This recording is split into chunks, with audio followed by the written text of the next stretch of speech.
Pledges of India was 1988 to promote and preserve Indian art and culture. 98. Sorry.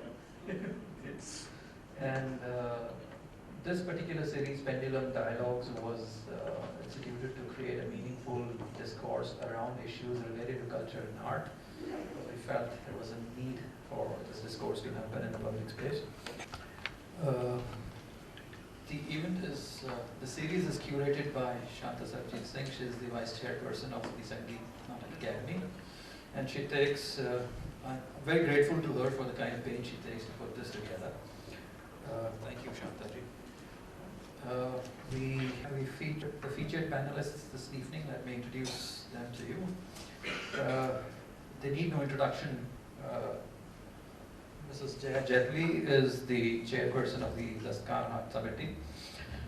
She is active in the Democratic Socialist politics and also on a lot of women's issues. A sort of torchbearer for promoting crafts in India and craftspersons in India. She studied English literature at the Smith College in the USA. Founded the Daskan Art Committee, like I just said. More importantly, she's created the first craft and textiles map of India for each state.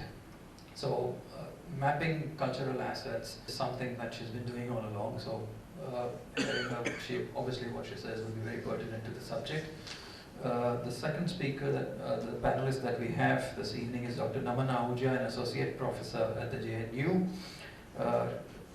Specializes in ancient Indian art and architecture, Ashmolean Museum in Oxford, and he's curated lots of shows of Indian sculpture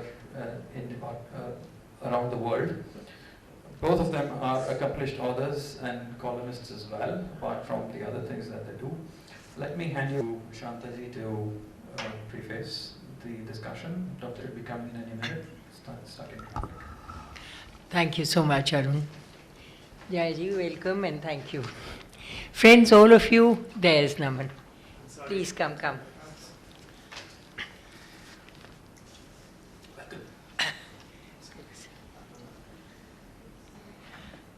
We've just introduced Naman to you, and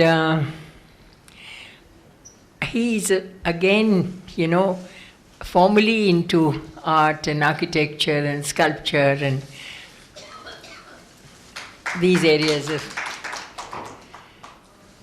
but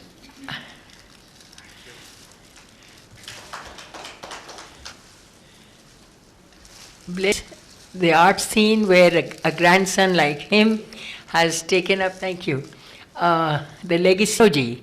He's her grandson and learnt and accompanied her in her musical journey for all his growing years, and I think made himself very rich with that exposure. Culture mapping is a process. It's been in use for the last 15 years, I would say, and is basically the technique, the methodology, the manner in which the resources of a community, tangible, intangible, oral, historical, social, are all given a written or a visual inventory. Now, personally, having set the topic for today, I did think that, this is an impossible task to map India's cultural resources. These are phrases which have been brought into use by under the auspices of agencies like the United Nations and UNESCO, and they really apply to the Western world where there is a very thin population in most countries. And they're recognizable areas of cultural resources. How on earth can one actually map an Indian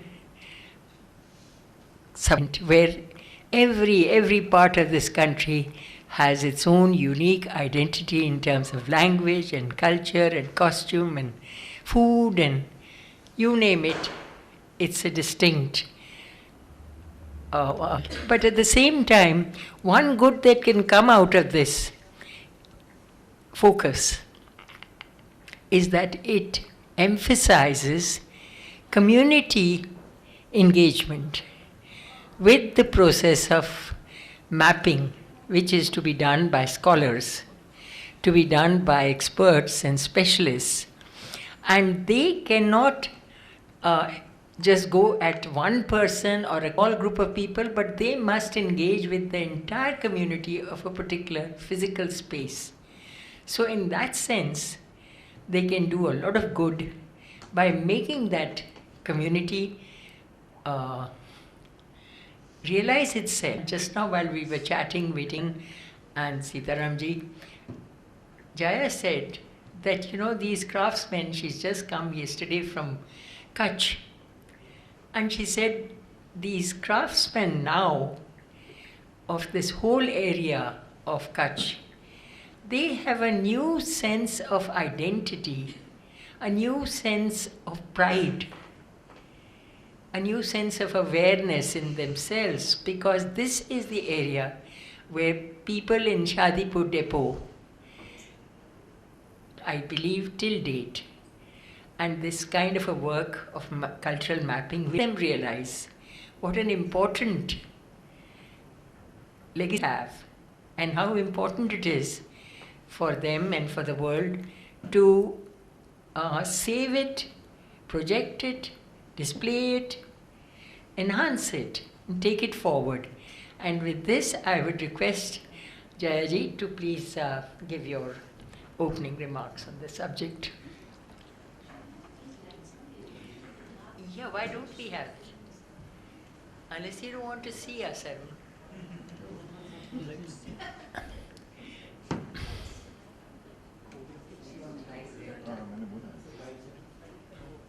They were on earlier and they have been switched off.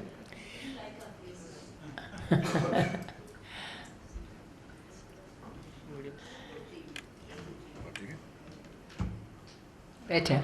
Thank you. Thank you, Shantaji, for arranging this program and for inviting me. I think having Sitaram and Naman here for me is like, I feel very honored because them in their own field have gone very deeply into it, and I've been at it for very, very long, but I don't consider myself a scholar. Perhaps I'm a learner from life, so whatever I share will be things that have organically grown because I've seen, I've worked and experienced, and then it has evolved into a kind of a knowledge and an analysis, and perhaps, hopefully, some kind of wisdom. Talking about culture and mapping in India, it's everything in India in a sense is intangible because it's an ever-living India and it's an ever-changing India. So if you try to map something just gone tomorrow and something new, equally nice and valid has come in its place. And once when Mr. Arjun Singh was HRD minister and he had a big meeting of all the fat cats in the cultural world, and he said the whole discussion was about should we have a cultural policy at all. And at the end of it, I think the house was pretty divided, but the nays had the day. They all said culture is not something you can mediate and create and protect and preserve through. It has to be people living their lives as they want, which gives them joy and makes them creative. So if we kill the spirit by killing the world that they know, they are not going to be happy and creative, and you'll have your songs will go and your artistry will go and your creativity and craft will go. So preserving it is preserving many, many things which are difficult to resist. But talking about maps, I guess I'm the one who has done the most literal work. And it came really, again, as I said, everything, an idea hits and then organically it goes. I was in Bangkok and I saw anyone who's been there and been a tourist there has seen this Mary Chandler's map of It's a map of Bangkok. Mary Chandler is a foreigner. It's the 40th printing of these maps. She's watercolor, partly abstract, partly whatever, and tells you where you buy electronics, where you buy vegetables and craft, and where you buy everything. And it's an attractive map and very popular. And I said, gosh, if Bangkok can produce something with this kind of an art by a foreign lady living there, how much art and how much we have just of craft, never mind electronics. So I came back here and did a crafts map of India. We got that going, and then I thought, oh my gosh, there is so much in India, we can't put it all in one map. So Madhya Pradesh government asked, and then Madhya Pradesh split, so we had to have Chhattisgarh and Madhya Pradesh. And like this, it took me 15 years to find the artists and create an artwork, an original artwork out of that state. But not something very standardized. For instance, the Kalamkari art, gods and goddesses, I said, do it in the same style, but do craftspeople instead. So everyone started, in a better way of using the word secularizing, by making it a world of craftspeople. And we discovered through that every state had not only its own art form, but so many art forms, each of them. Folk art. I didn't use any classical art. And so, thinking when people say Indian art, what is Indian art? There is no such thing as Indian food or Indian art. Everything is a reflection of that art.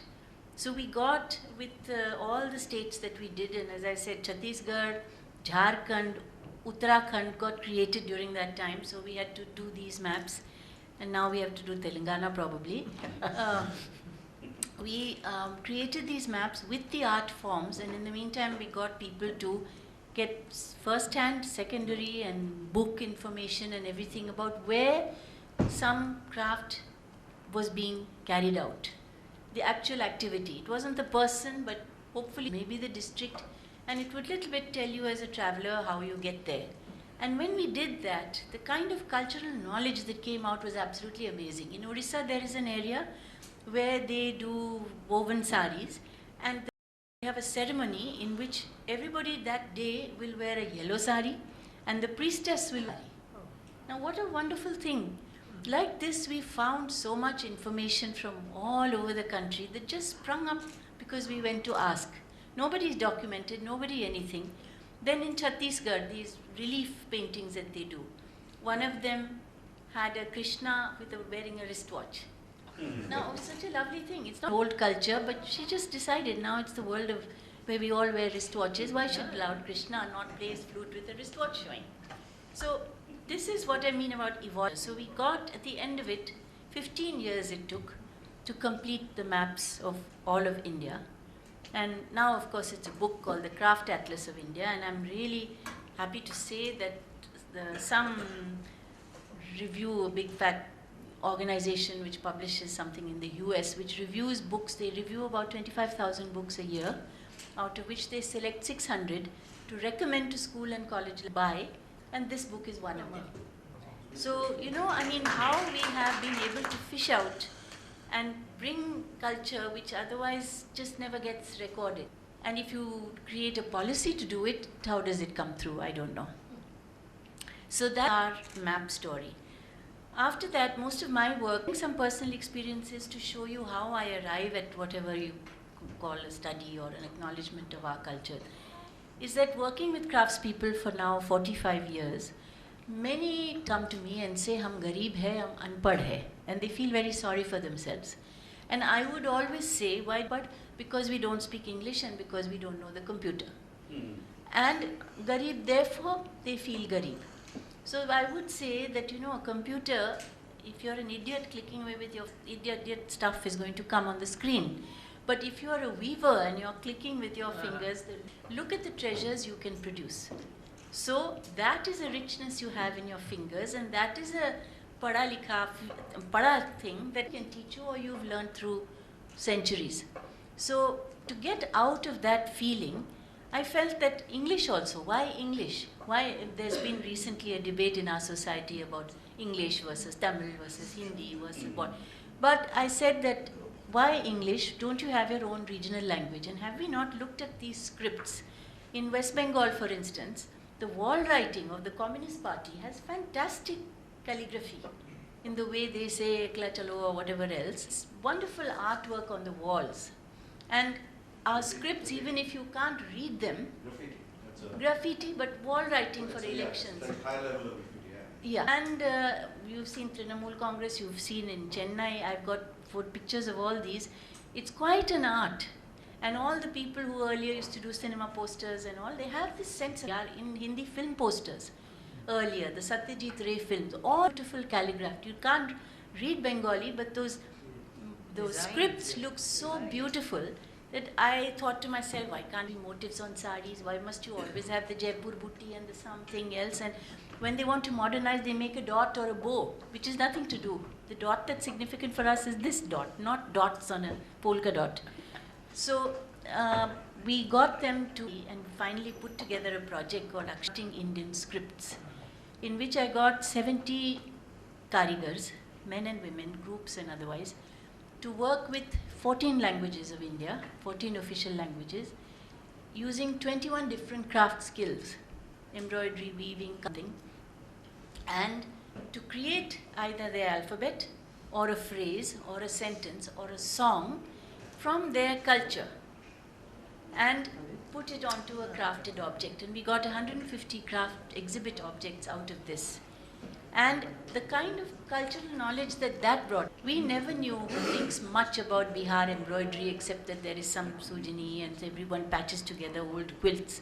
But there is a patchwork technique in which the Chhat songs, a festival called Madhushravani, and a lovely song, very progressive and very feminist, about Sita, sung by a boatman, a farmer and a potter, in which the words of the song say, look at our misfortune.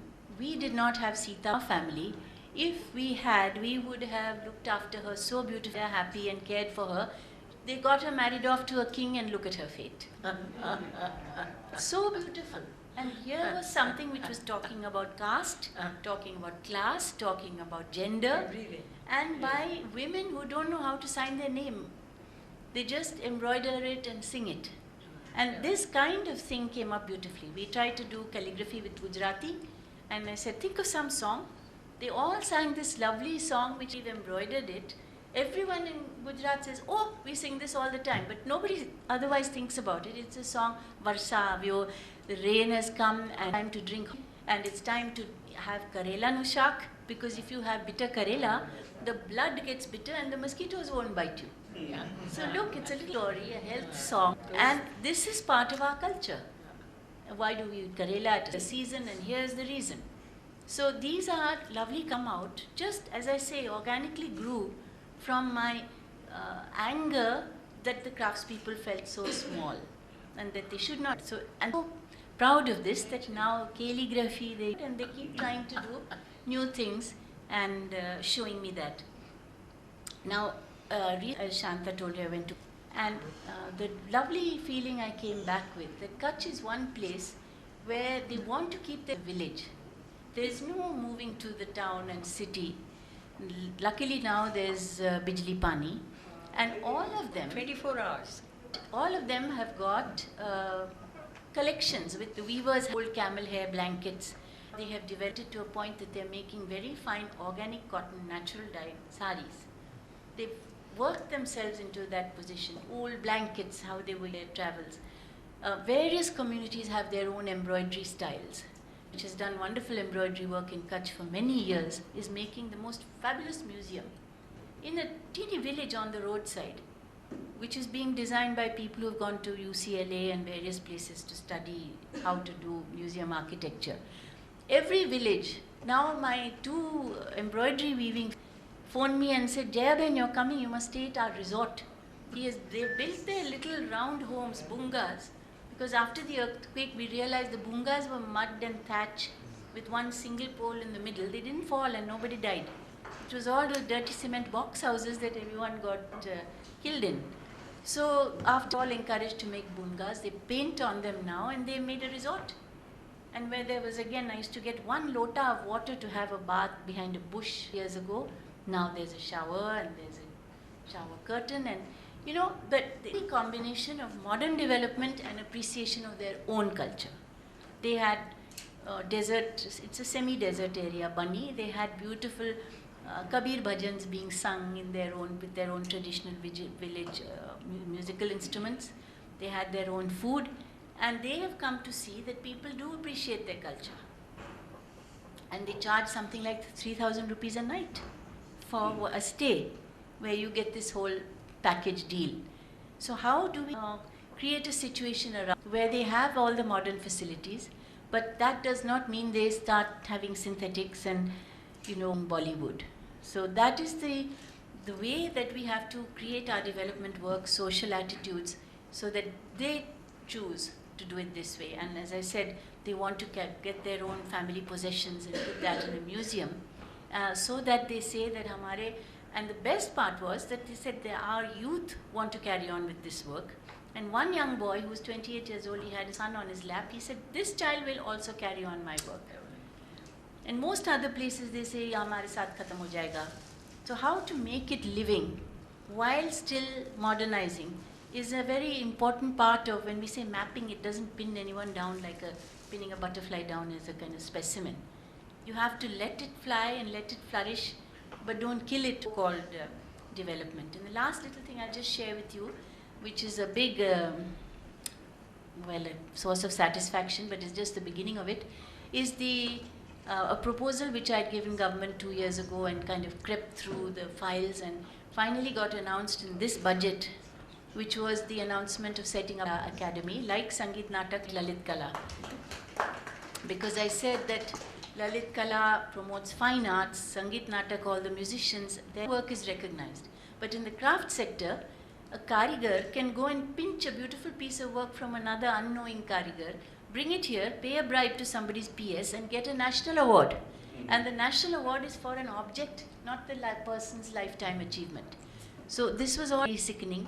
Plus, our whole globalization, market-driven economy meant either you force a karigar, export, and everything will be judged by your export, or you subsidize welfare, and you just give them so much money that they won't step out of their house and do a thing unless they got money from government to do it.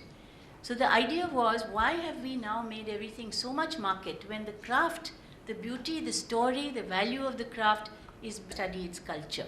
Why are certain colors used? Why is the eye pissed? Why is a certain textile yellow or blue or green? What is it makes a textile change color in a particular season? All these things give a story. If you go abroad now and try and sell crafts, they ask you the story behind it. The little story gives value to the object, and the object, if you earn, the person gets value. So my purpose was in the Hastakala Academy to make it a kind of mothership that will nourish the study, the research, the documentation of all the cultures that surround every kind of craft making or production.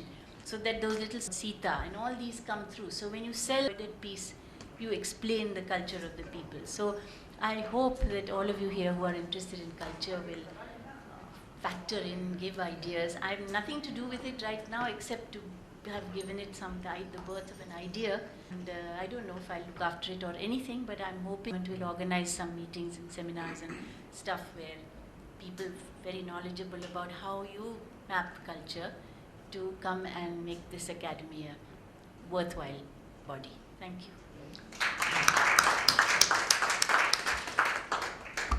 Thank you. What a wonderful and flowing, exposition, which is as organic as your approach. It has just gone from one idea to another in your work, as obviously the weavers who are in Pulkari. I saw Pulkari many years ago with the train, the base, where they have this border. So this was a train. This must be the first train that had passed through that Punjab countryside. And the Pulkari women must have said that this should be a part of this design. So it was there, along with the geometrical patterns. But what the Jaya has given, those are the key cultural mapping, making the community understand and become aware of their own legacy.